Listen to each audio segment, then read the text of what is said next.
Internet বন্ধ থাকার কারণে সম্পূর্ণ একটা অন্ধকার অবস্থার মধ্যে আমরা ছিলাম। ওই সময় তারা আমাদের কিছু অর্ডার যেগুলো আমাদের সাথে নিশ্চিত কথা হয়েছিল, এরকম বেশ কিছু অর্ডার কিন্তু অন্য কোনো দেশে শিফট হয়ে গেছে তখন অলরেডি। বন্যার কারণে যখন যোগাযোগ বিচ্ছিন্ন হয়ে গেল, তখন আবার তৃতীয় দফা কিন্তু আমরা ক্ষতিগ্রস্ত।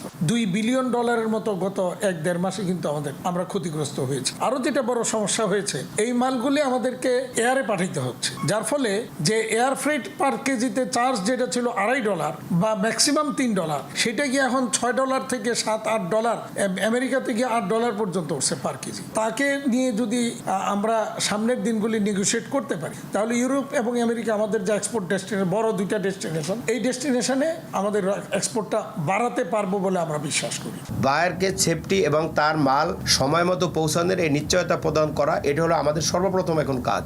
আমরা যেটা মনে করি রাজনৈতিক প্রভাব মুক্ত রাখা দরকার।